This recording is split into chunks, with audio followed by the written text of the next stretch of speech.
Buenas tardes, acá estamos nuevamente abriendo la Biblia después del tiempo de oración, de intercesión de la Iglesia con tantos hermanos.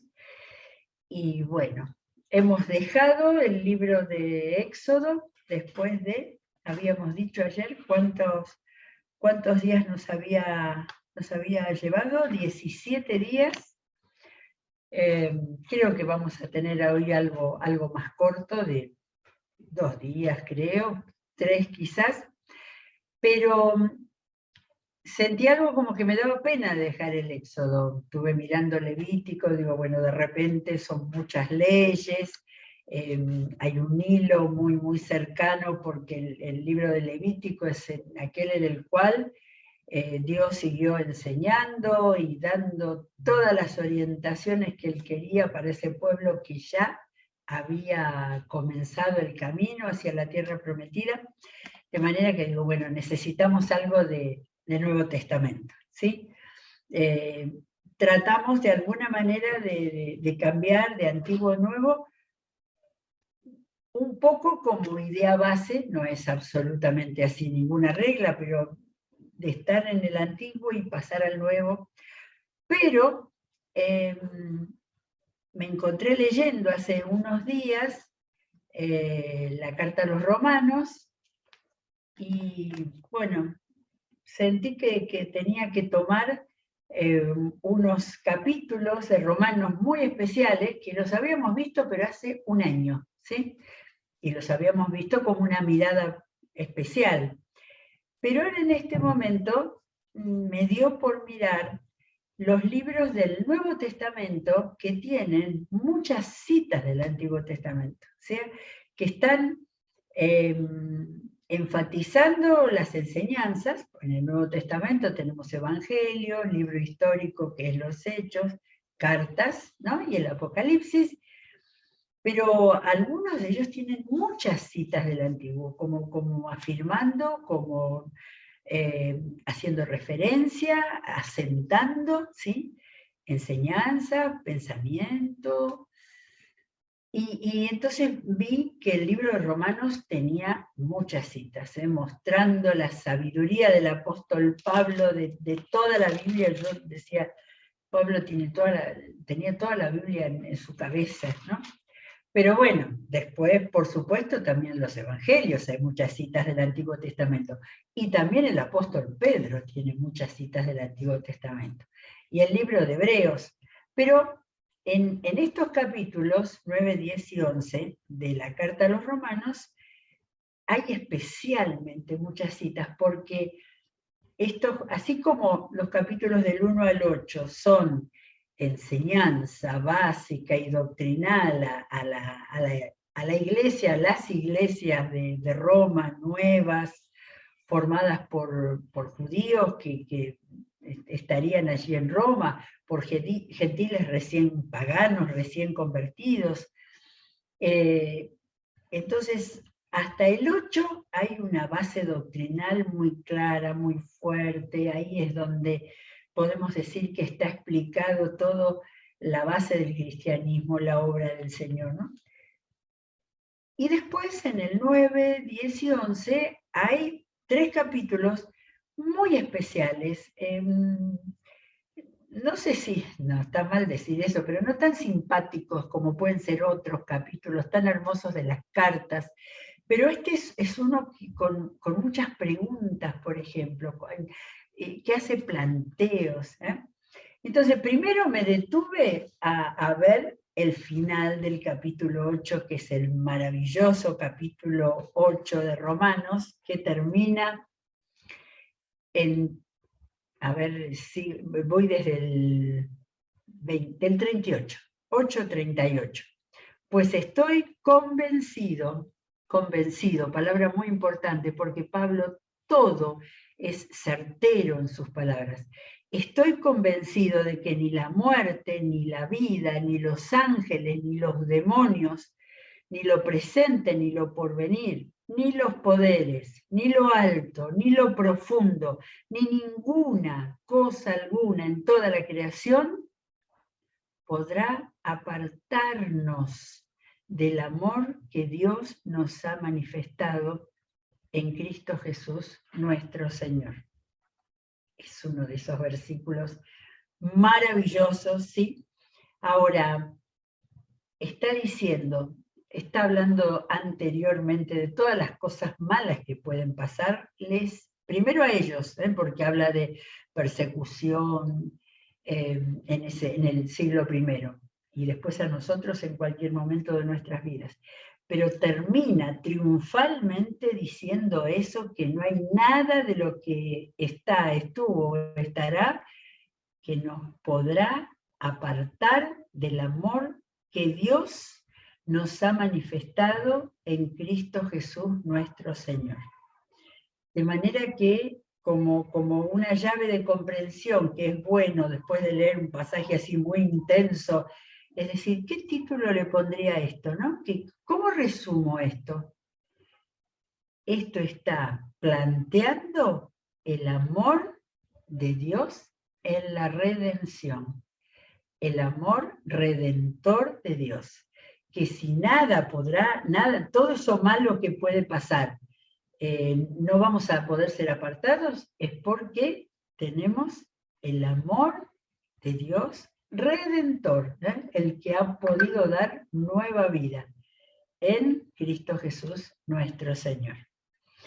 Y entonces me quedé pensando, bueno, después de terminar esto, que por supuesto no estaba dividido en capítulos, pero no me parece que Pablo siguió escribiendo esa misma noche, si es que escribía de noche. Estoy segura que se fue a dormir, o quizás que pasaron algunos días hasta que retomó esa línea que podemos encontrar en Romanos del 1 al 8, haciendo planteamientos.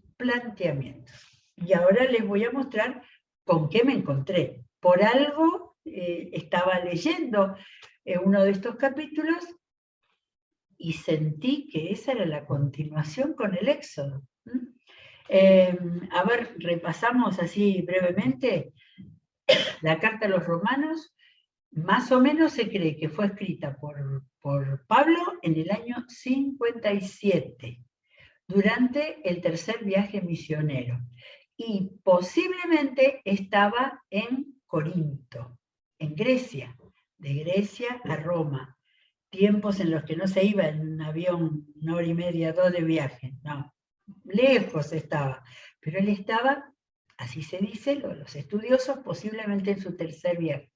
Y estaba escribiendo a la iglesia de Roma y todavía no había ido a Roma.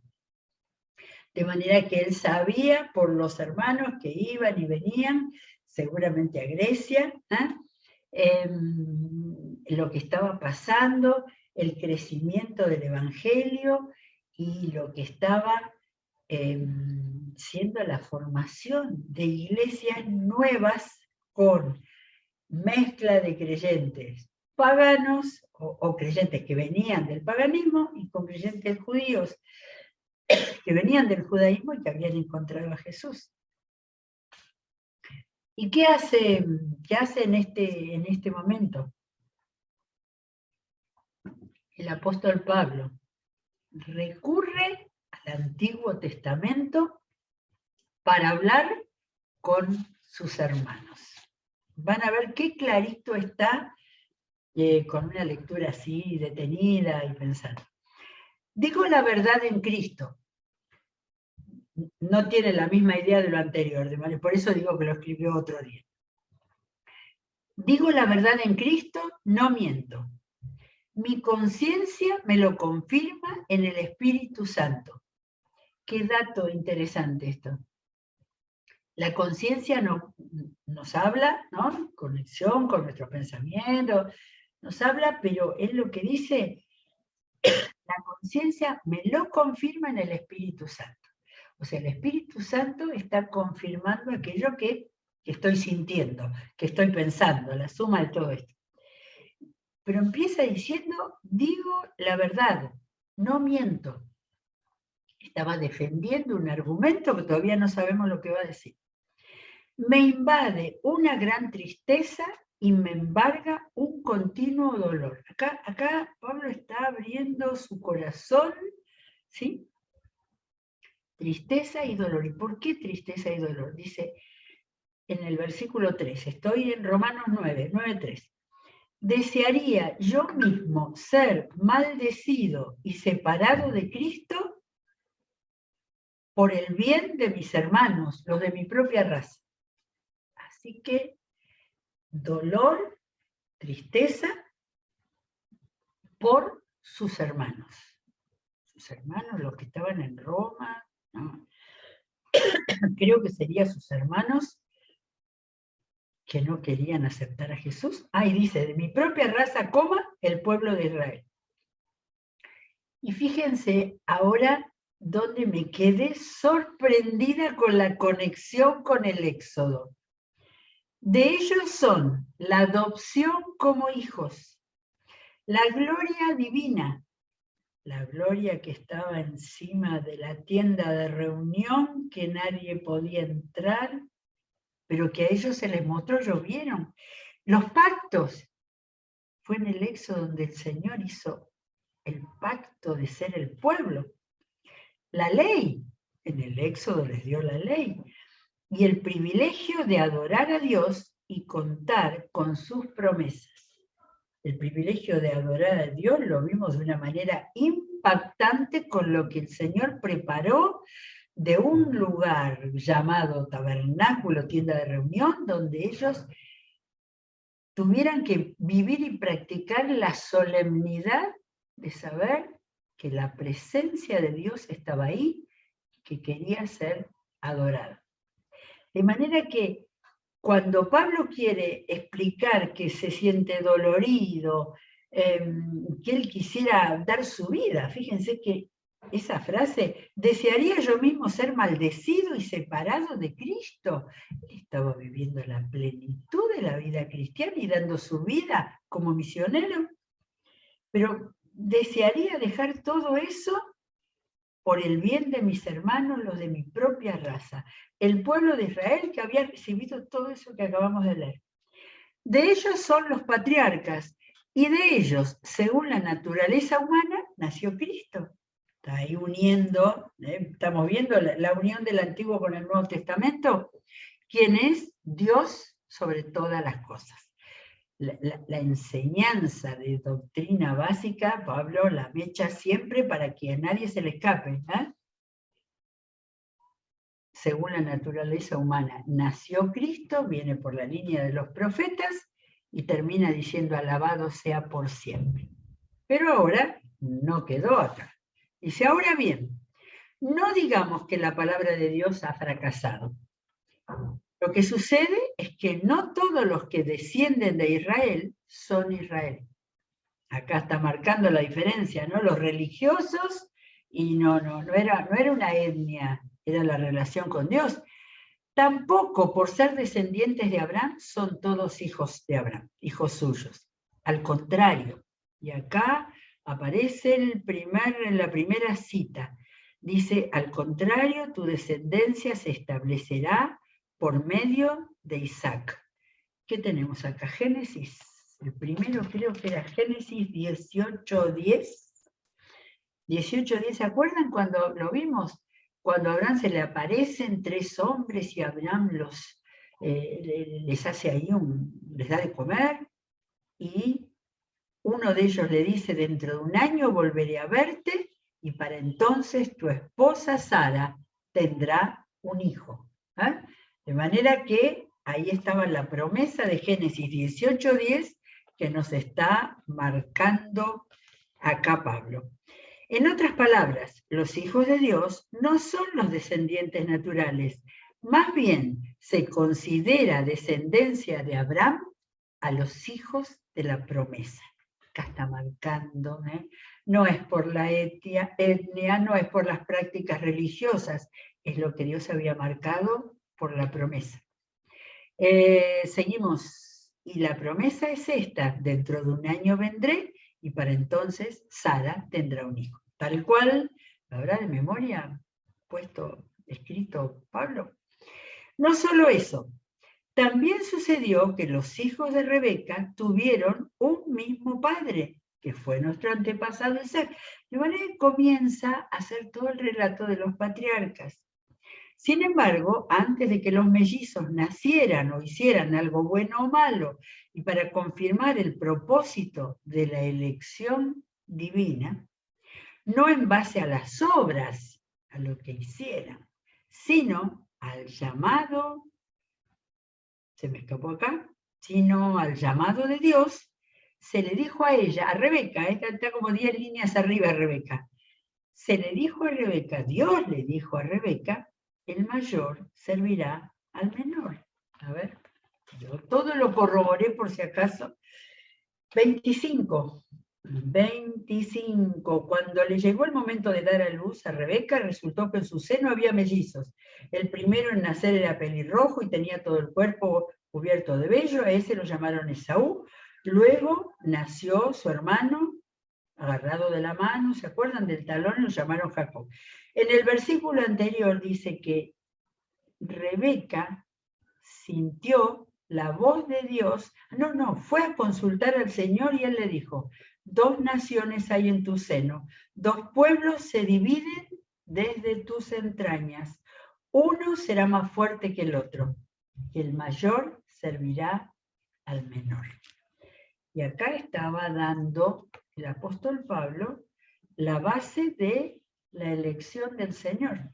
Por supuesto que nosotros sabemos que el Señor sabía todas las cosas que iban a pasar, y Esaú fue el mayor, el que vendió su primogenitura por un plato de lentejas. Sus elecciones estaban en las cosas materiales, en lo primero de los deseos, ¿sí? Pero ya su madre sabía eso, de que venía la línea por el menor. Así está escrito, amé a Jacob, pero aborrecí a Esaú. Versículo tremendo. ¿Y dónde está ese versículo? En Malaquías, en el último libro del Antiguo Testamento, todos van siguiendo la línea de pensamiento y de la dirección de Dios. Malaquías empieza diciendo, esta es la palabra del Señor dirigida a Israel por medio de Malaquías, yo los he amado, dice el Señor. ¿Y cómo nos has amado?, replican ustedes. ¿No era Esaú hermano de Jacob? Sin embargo, amé a Jacob, pero aborrecí a Esaú. ¿Sí? Eso era el resultado de aquel tiempo de elecciones y de que Dios ya sabía por dónde venía la línea sucesoria. Así que en esta carta, nunca nos olvidemos del contexto, en esta carta que Pablo desde Corinto está escribiendo a los hermanos de la Iglesia Nueva de Roma, les está afirmando toda la historia en cuanto a el valor de la promesa de Dios que Dios había cumplido, la elección de Dios. Entonces empieza con las preguntas. Ese era uno de los datos de Pablo como el gran maestro. Él hablaba, pero después preguntas. Y en las preguntas había que plantearse si estoy entendiendo lo que me están enseñando. ¿Qué concluiremos? ¿Acaso es Dios injusto? ¿Es Dios injusto? Parecería, ¿no? Eligió a uno, dejó al otro. De ninguna manera. Es un hecho que a Moisés le dice, tendré clemencia de quien yo quiera tenerla y seré compasivo con quien yo quiera hacerlo. ¿Nos suena esto? Libro del Éxodo, lo leímos hace 2 días, me parece. A ver, ¿dónde estaba? Éxodo, y no lo anoté. Éxodo 33. Éxodo 33, donde dice, cuando le está pidiendo por el pueblo y el Señor le respondió, voy a darte pruebas de mi bondad y te daré a conocer mi nombre. Y verás que tengo clemencia de quien quiero tenerla y soy compasivo con quien quiero serlo. Ahí es donde Dios le dijo que se dé vuelta porque no le iba a ver su rostro. Éxodo 33, lo leímos ayer o antes de ayer. Bien, entonces sigue acá, sigue. Por lo tanto, y entonces acá está cerrando, la elección no depende del deseo ni del esfuerzo humano, sino de la misericordia de Dios. Porque la Escritura le dice al faraón, te he levantado precisamente para mostrar en ti mi poder. ¿Sí? A ver, vamos, está el otro. Antes de lo que leímos recién, lo que le dijo Moisés hablándole a Faraón, pero te he dejado con vida, después de ya varias de las plagas, te he dejado con vida precisamente para mostrarte mi poder y para que mi nombre sea proclamado en toda la tierra. Tú sigues enfrentándote a mi pueblo. Es decir, hubo 10 plagas porque todas las plagas eran las oportunidades que Dios le daba a Faraón para que se arrepienta. Bien. Lo está recordando en esta carta a los romanos, siglo I. Por lo tanto, la elección, ¿no? Dice, sigo. Así que, versículo 18, Dios tiene misericordia de quien Él quiere tenerla y endurece a quien Él quiere endurecer. Esta enseñanza es muy fuerte. ¿Sí? Pero tú me dirás, entonces, Pablo, que acaba de decir una frase con mucha contundencia que parece, ¿no? Antes había dicho, ¿acaso Dios es injusto? Y él dijo, Dios no es injusto. Entonces, vuelve, entonces, ¿por qué todavía nos echa la culpa a Dios? ¿Quién puede oponerse a su voluntad? ¿Fue la culpa de Dios o de Faraón, el que no dejaba ir al pueblo? Respondo, ¿quién eres tú para pedirle cuentas a Dios? Fíjense que acá llegamos entonces, después de todo este largo camino de preguntas, respuestas, ¿acaso le dirá la olla de barro al que la modeló? ¿Por qué me hiciste así? ¿No tiene derecho el alfarero de hacer del mismo barro unas vasijas para usos especiales y otras para fines ordinarios? Esto lo había tomado primero Jeremías, ¿no es cierto?, con toda la historia del alfarero. ¿Y qué? Sigue preguntando, y pregunta tras pregunta, ¿y qué si Dios, queriendo mostrar su ira y dar a conocer su poder, soportó con mucha paciencia a los que eran objetos de su castigo y estaban destinados a la destrucción?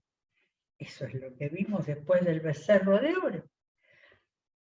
¿Qué si lo hizo para dar a conocer sus gloriosas riquezas a los que eran objeto de su misericordia, a quienes de antemano preparó para esa gloria? Esos somos nosotros. Llegamos de nuevo acá a Roma, siglo I, porque le dio una vuelta por el Antiguo Testamento. ¿Se dan cuenta que tomamos Génesis, tomamos Malaquía, después fuimos al Éxodo, después fuimos al comienzo del Éxodo? Entonces, a ver, de nuevo, ¿qué si lo hizo para dar a conocer sus gloriosas riquezas a los que eran objeto de su misericordia y a quienes de antemano preparó para esa gloria? Está preguntando. Esos somos nosotros, a quien Dios llamó no solo de entre los judíos, sino también de entre los gentiles. Le está diciendo a esa iglesia que él no conoce, que no sabe cuántos son gentiles convertidos al cristianismo, cuántos son israelitas convertidos, pero está hablando de que eso es el objeto de su misericordia y que ellos son el objeto de su misericordia. Maravilla, lo tengo marcado, a quien Dios llamó. Dice, eso somos nosotros, el objeto de su misericordia, a que Dios llamó no solo de entre los judíos, sino también de entre los gentiles.